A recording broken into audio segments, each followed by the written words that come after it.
Hello students, today we are going to study a prose piece from our class 10 NCERT book First Flight. Let's look at chapter 3, Two Stories About Flying.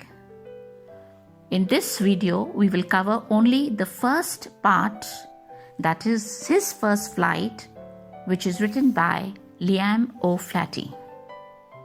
Now this is a very short but very interesting story about a young seagull who is afraid of taking his first flight, that is flying for the first time. Children, just for a while, just go down your memory lane and think of what your condition was on the first day when you went to school. School, which is a second home away from home. Well, I'm sure some of you might have left your parents' finger happily and moved into your class. But definitely there are some who might have been not so courageous and brave and quite reluctant to leave the parents' finger and take the first step towards school life. I'm sure at the end of the story, you will be able to relate to it.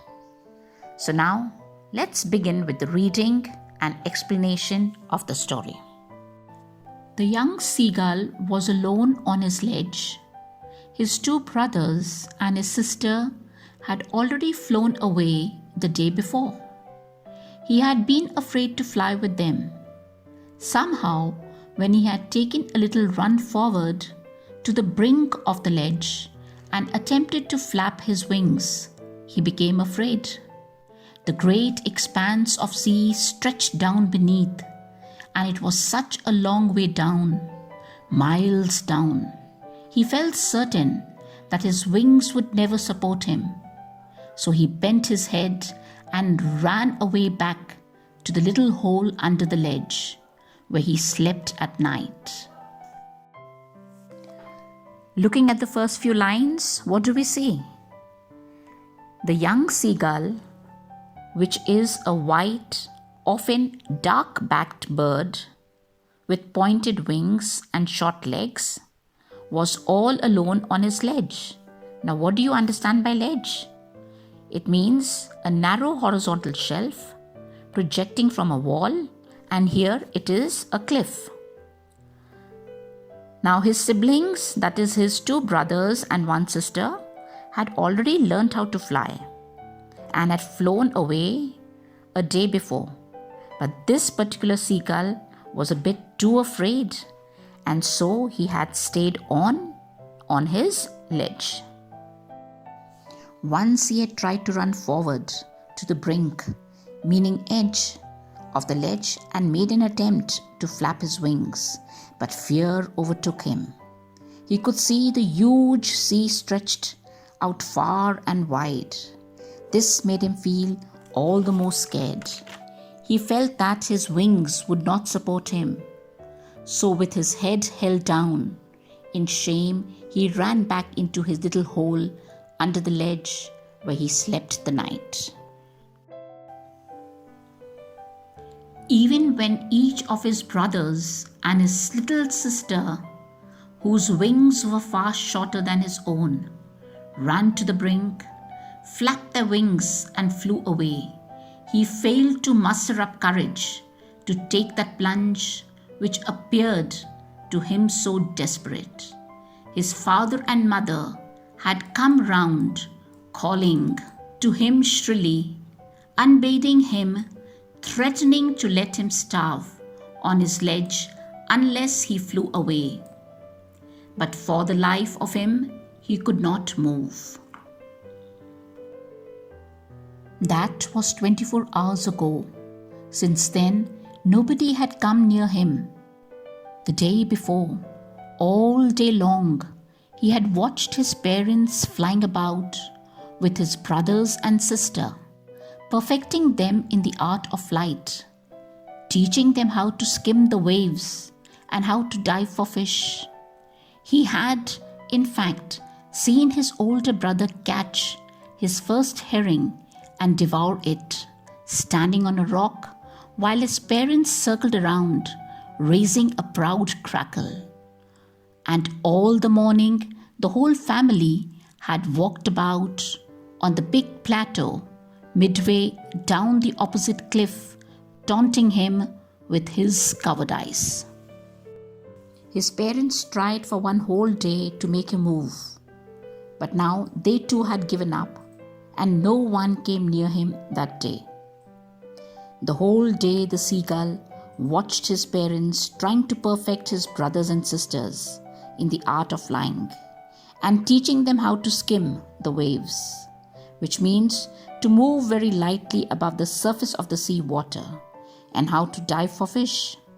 His elder brother had managed to catch his first herring, which is a soft finned sea fish, and devour it, meaning to eat hungrily and greedily.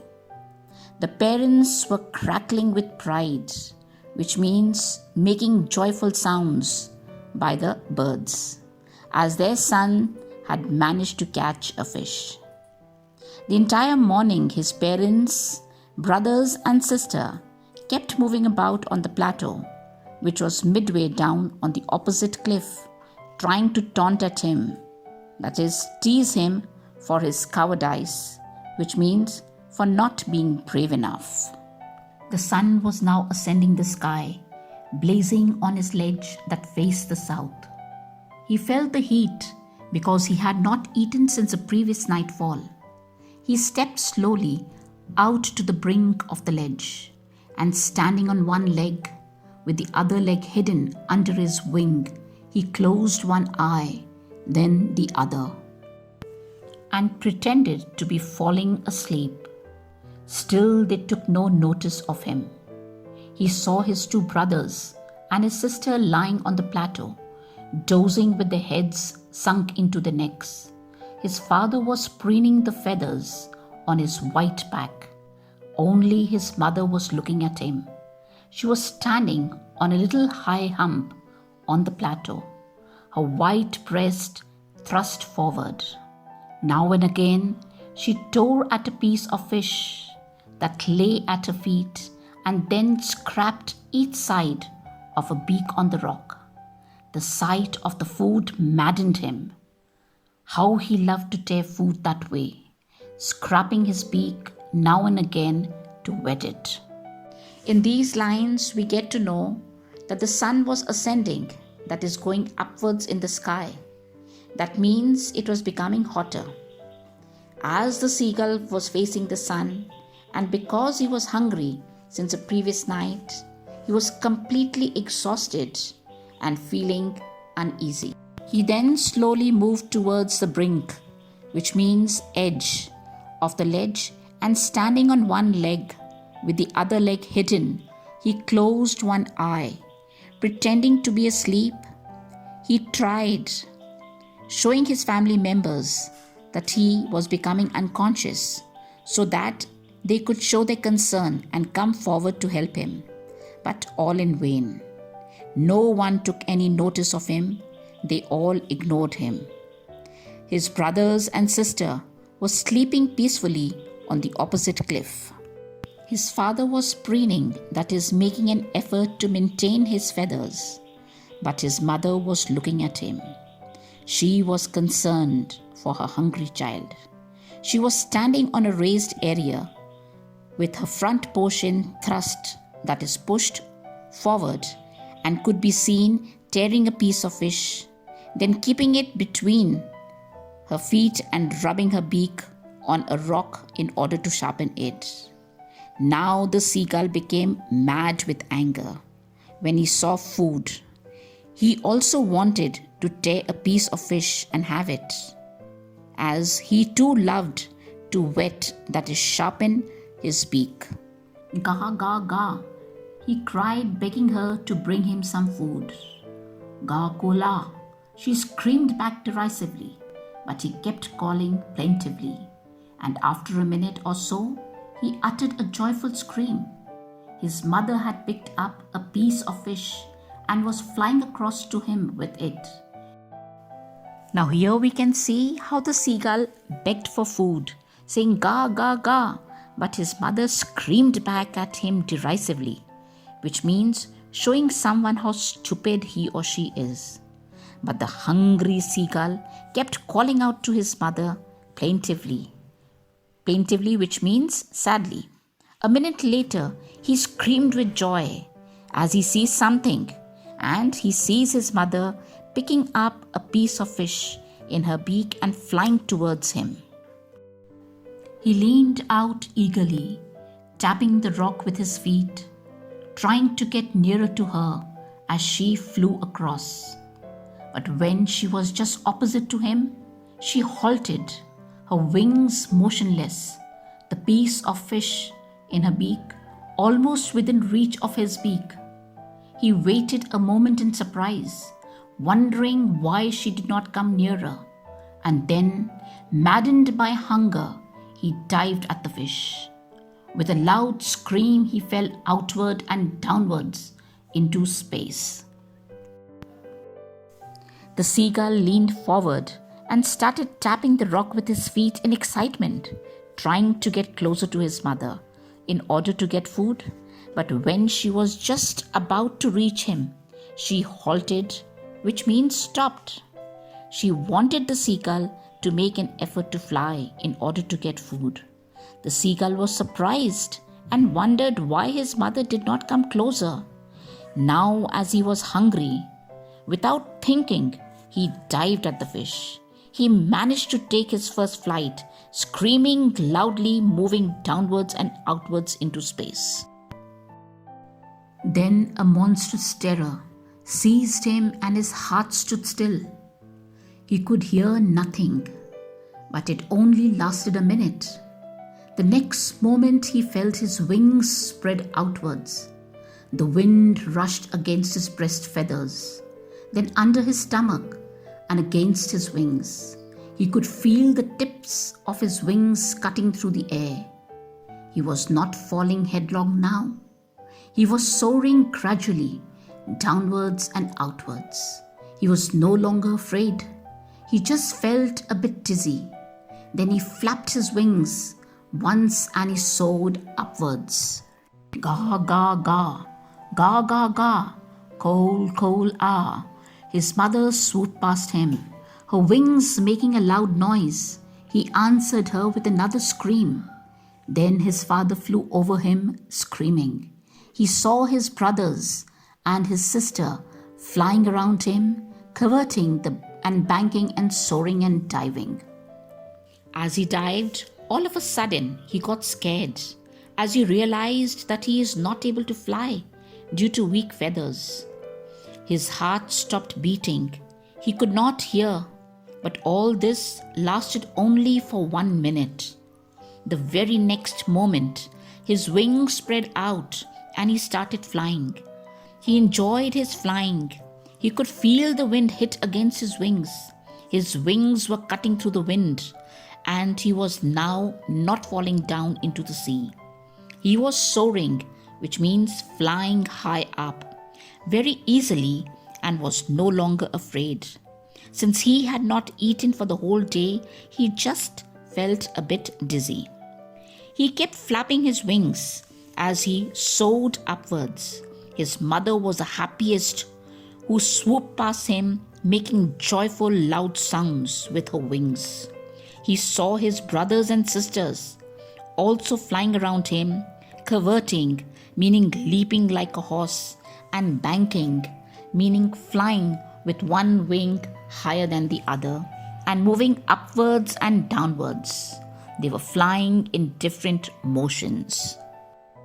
Then he completely forgot that he had not always been able to fly, and commended himself to dive and soar and curve, shrieking shrilly. He was near the sea now, flying straight over it, facing straight out over the ocean. He saw a vast green sea beneath him, with little ridges moving over it, and he turned his beak sideways and cawed amusedly. His parents and his brothers and sister had landed on this green flooring ahead of him. The seagull was now flying with perfection, diving, soaring, curving, and screaming with joy. He had completely forgotten that he was not able to fly. He was near the sea and flying over it. He could see the ridges, which means the waves of the sea. Then moving over it, he cawed amusedly, which means produced sounds showing that he was joyful. His parents and his brothers and sister had landed on this green flooring ahead of him. They were beckoning to him, calling shrilly. He dropped his legs to stand on the green sea. His legs sank into it. He screamed with fright and attempted to rise again, flapping his wings. But he was tired and weak with hunger, and he could not rise. Exhausted by the strange exercise, his feet sank into the green sea, and then his belly touched it, and he sank no further. He was floating on it, and around him, his family was screaming, praising him, and their beaks were offering him scraps of dogfish. He had made his first flight. Now, here in these lines, we get to know that the seagull's parents and siblings were able to land on the sea, which of course they had learnt much before him. Now, what do you understand by landing on the sea? It means wading slowly through the water to sit on it. His brothers and sister were beckoning, which means signaling him to follow them. He tried, but his legs sank into it, and he screamed with fear. He tried to rise up, flapping his wings, but he was so tired and weak due to hunger, he was not able to rise. This exercise had exhausted him completely. All of a sudden, he realized that after his feet sank into the sea, his belly, that is his stomach, touched it, and he no longer sank in it. He was swimming. Everyone was screaming and praising him. They were offering him food, that is scraps of dogfish, as he had ultimately learned how to fly. He had made his first flight. So students, here in this story, we get to see how the young seagull overcame his fear with the help of his family members and managed to take his first flight. The story explains the importance of independence, confidence, encouragement, and motivation. Well, thank you for watching patiently, and all the best.